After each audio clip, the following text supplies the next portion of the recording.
Assalamualaikum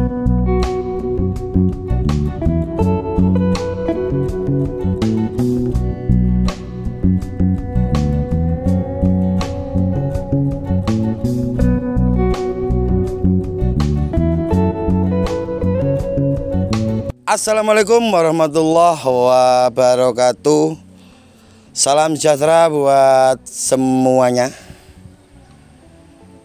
Posisi hari ini saya sedang ada di kota Situbondo, Bondowoso. Tepatnya di Desa Prajekan, Kecamatan Prajekan, Kabupaten Prajekan, Bondowoso. Ini spesial guys, spesial hari ini tanggal 3 bulan 3 2023.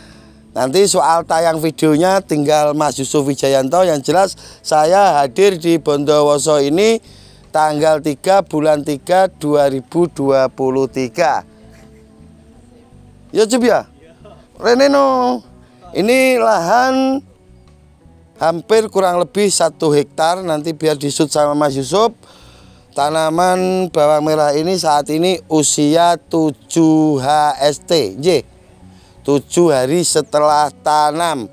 Kita akan mengupas gimana cara merawat tanaman bawang merah yang usia 7 hari, yang setiap hari itu terjadi hujan.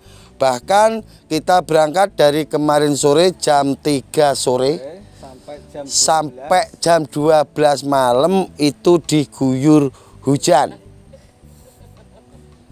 Ngeri. Langkah yang pertama yang harus diambil, ini lahan banyak materialnya, banyak sampahnya. Nanti kita shoot kalau di sini itu sudah agak bersih, kalau di agak ke sana, sebelah ke sana itu sampahnya luar biasa banyak. Imbas dari sampah yang ada di lahan kita itu bisa mengundang jamur patogen, jamur yang merugikan.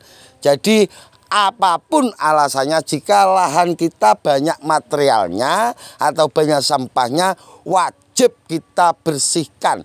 Jadi sebelum melakukan apa-apa, sebelum melakukan pemberian nutrisi, fungisida atau insektisida, hal yang wajib dilakukan adalah pembersihan sampah.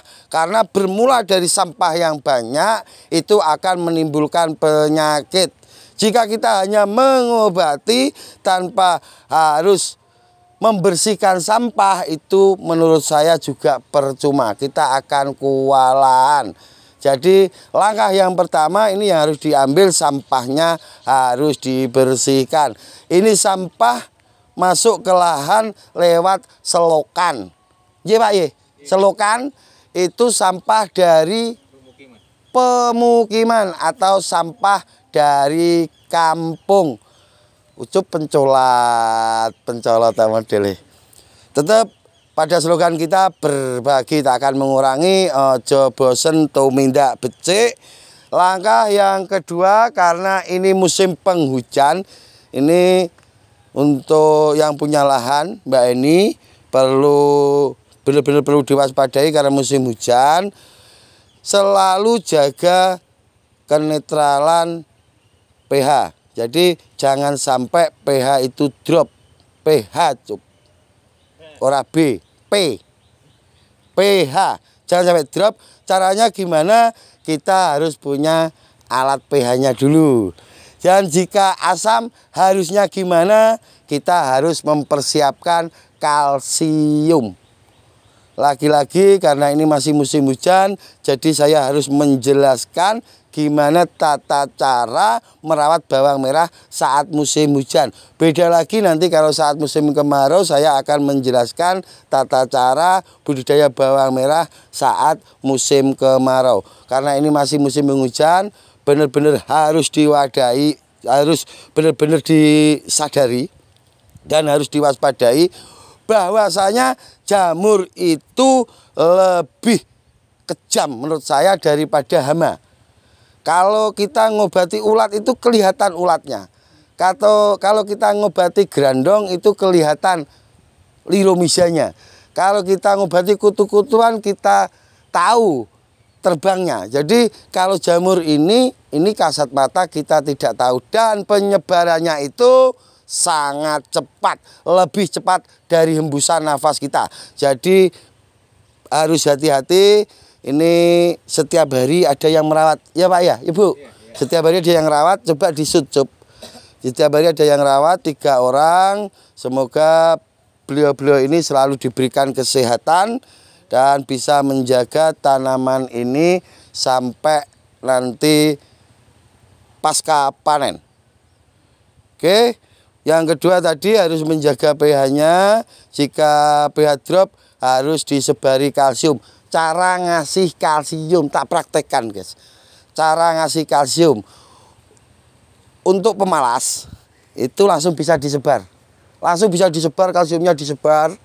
Bisa, itu tapi untuk pemalas, guys. Mas Gusman, apa nanti tidak ada imbas di daunnya kalau kena daun? Kalau takut ada imbasnya, habis disebari langsung disiram tipis-tipis. Tapi saya yakin untuk kalsium atau kapur yang sudah dimasak, bukan yang masih asli, yang masih mentah, itu aman untuk daun bawang merah. Tapi karena terkadang kita ada keraguan, kita bisa ngasihnya itu lewat sela-selanya, guys. Jadi kalsium dimasukkan ke wadah, bak atau apa namanya itu, terus ditaruh di sela-selanya saja. Taruh di sela-selanya seperti ini. Itu nanti lebih efektif. Jadi untuk diketahui teman-teman, jika ini tanaman sudah tumbuh bior, kita mau mupuk, kita cek dulu pH-nya. Jika pH itu di bawah 5,5, itu harus dikasih kalsium dulu. Setelah dikasih kalsium, selang 3 hari baru kita masukkan pupuk. Jadi teman-teman perlu dipahami, jangan menggunakan ego kita karena sudah tumbuh bior, kita tanpa tahu keasaman tanah kita, langsung kita sebari pupuk. Terlebih yang pakai pupuk Jokowi itu sangat bahaya. Kalau tanah yang asam itu bisa dipupuk, Mas Gusman. Bisa, tapi menggunakan pupuk yang sudah bebas klor. Itu pun menurut saya kurang efektif. Lebih efektif kalau kita itu ngangkat pH-nya dulu, pemberian kalsium dulu. Dan untuk ngasih fungisida, ini perlu dicermati teman-teman, karena masih banyak yang belum paham. Jadi di sini sedikit saya pahamkan. Untuk ngasih fungisida itu ada yang boleh dimix dengan kalsium, ada. Tapi untuk azol jangan dimix dengan kalsium.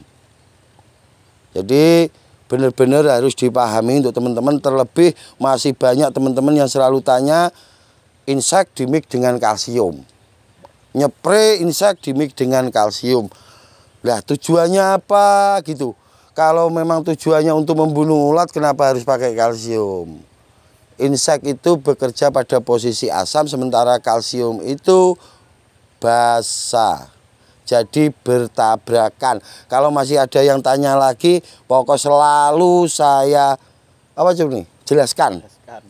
Ini dari 2000 sekian sampai 2023 masih banyak petani yang melakukan hal-hal seperti itu. Masih banyak petani itu yang nyepre itu cuma buat gaya-gayaan tanpa tahu tujuannya. Dan karena ini musim penghujan, saya yakin banyak petani yang menggunakan silika untuk melapisi daun bawang merah. Hati-hati untuk penggunaan silika. Cara yang paling gampang silika itu bisa dimix dengan obat yang lain atau tidak. Itu jika sudah tercampur di situ, pas start pertama, start awal, sprayer kita nyalakan, itu ada tekanan yang agak berat. Piye suara nih? Ngek. Berarti itu menggumpal. Obat yang kita campur itu hambar jadinya, jadi tidak ada efek apa-apa nantinya. Dan biasanya kalau menggumpal itu airnya tidak akan pernah bisa habis, ngejel. Jadi paling gampang silika bisa dimix dengan obat yang lain atau tidak, itu ngelihatnya dari situ, guys. Jadi hati-hati. Yang paling tepat gimana Mas Gusman? Kalau pakai silika aja. Pemakaian obat tunggal itu lebih efektif daripada kita mik. Efektif untuk pertumbuhan tanamannya, efektif untuk dompetnya. Dan jangan menggunakan obat itu sampai overdosis. Ini masih banyak petani habis nyepre, di mix semuanya, tiba-tiba habis dispray ada yang pucuknya kuning, ada yang bermasalah. Itu kesalahan dari kita sendiri. Jadi kalau kita itu menggunakan obat terlebih insek atau fungisida yang bisa imbasnya itu di pucuk kering, itu hati-hati, jangan sampai overdosis. Gunakan dari dosis terendah. Sering saya ulas di sini.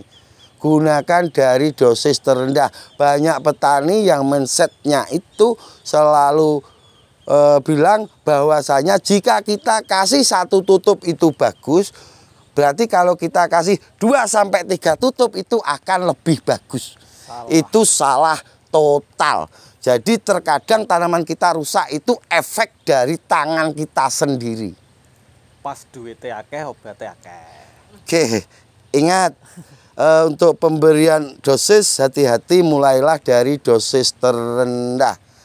Dan ingat juga bahwasanya pemakaian insek yang berlebihan itu bisa membuat daun kita kering. Fungisida juga ada yang bisa membuat daun kita itu kuning. Contohnya memakai azol yang berlebihan itu bisa membuat pucuk daun kuning.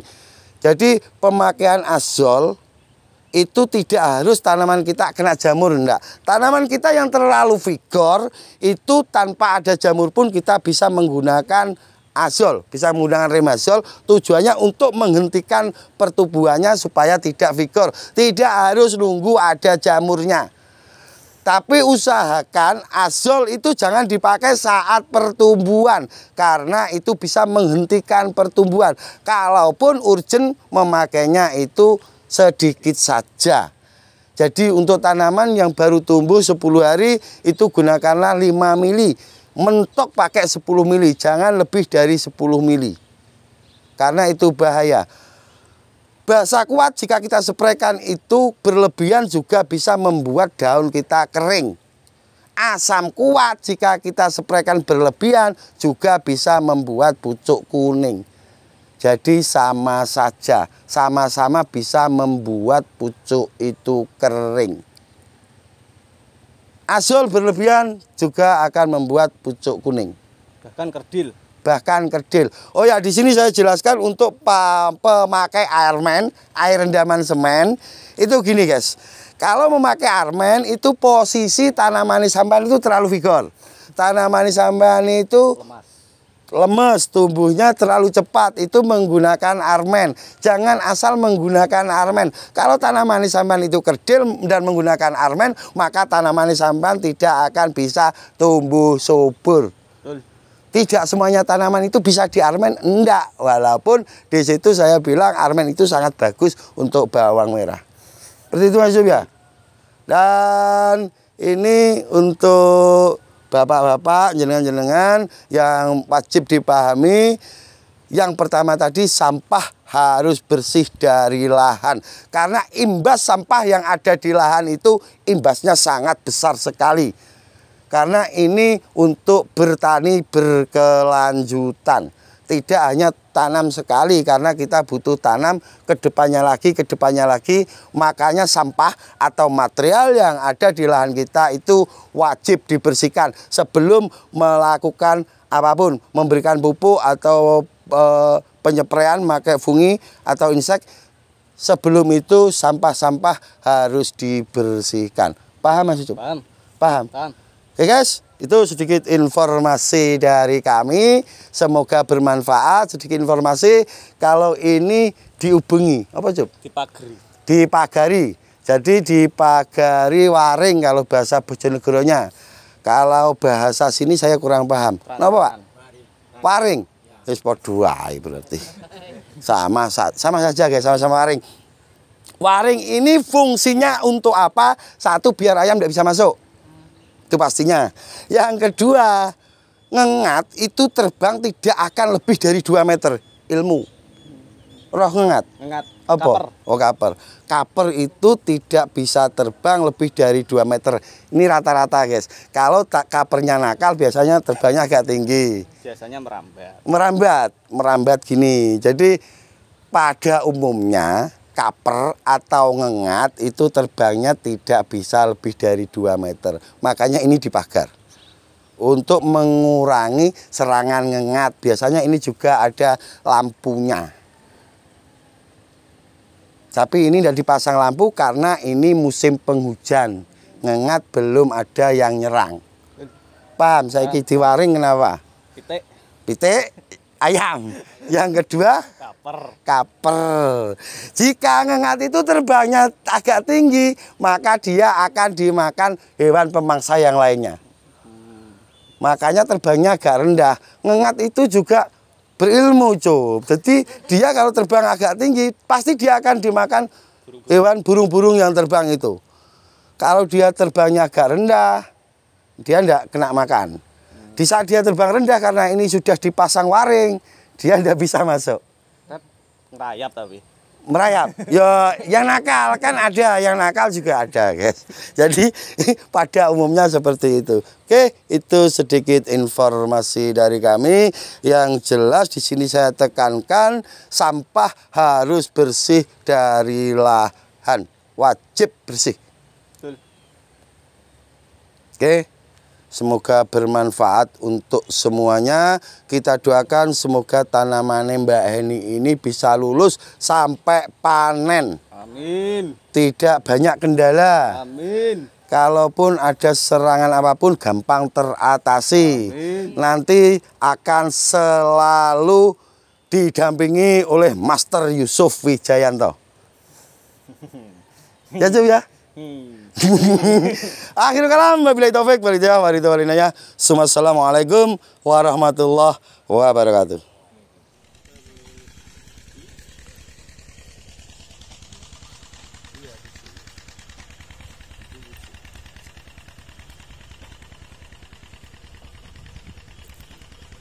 Butuh petani BPPL. Petani BPPL. Oke, petani BPPL.